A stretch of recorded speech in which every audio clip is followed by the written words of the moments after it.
Sa mas pinaigting na kampanya ng kapulisan para sa mabilisang aksyon, agad na naaresto ng Paway Municipal Police Station ang isang sospek sa kasong robbery matapos matanggap ang tawag mula sa isang concerned citizen. Patuloy namang pinaaalalahanan ng kapulisan ang publiko na agad i-report sa mga otoridad ang anumang kahinahinalang aktibidad upang mapanatili ang kapayapaan sa komunidad.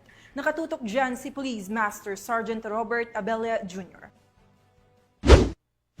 Noong ika-30 ng Hulyo taong kasalukuyan bandang alas 7 ng umaga, isang tawag ang natanggap ng Paway Municipal Police Station ukol sa isang robbery sa Noel Carinugan Store sa Barangay 15 Suba, Paway, Ilocos Norte. Agad na tumugon ang mga patroller mula sa Sector 2 at nagsagawa ng investigasyon. Ayon sa inisyal na ulat, umabot sa 65,500 pesos ang halaga ng mga ninakaw na pera.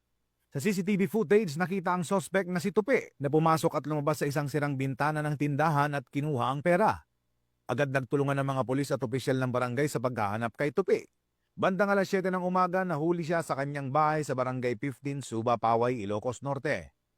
Inamin ni Tupi ang lugar kung saan itinago ang nakaw na pera at coins na natagpuan sa Barangay Samak, San Nicolas, Ilocos Norte at sa kanyang tahanan. Ang mga nakaw na gamit ay narecover at nasaksihan ng mga opisyal ng barangay. Ang mabilis na pagtugon ng PNP ay nagpapatunay ng kanilang 5-minute response time na layuning magbigay ng agarang aksyon sa mga insidente.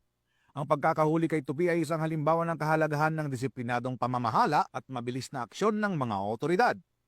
Sa pagkaka-recover ng mga nakaw na gamit, pinalalakas nito ang tiwala ng mga mamamayan sa PNP at nagsisilbing hakbang tungo sa mas ligtas at makatarungang bagong Pilipinas. Mula dito sa Ilocos Region, ako po ang inyong PNN correspondent, Police Master Sergeant Robert Abella Jr., alagad ng batas, tagataguyod ng Balitang Pulis.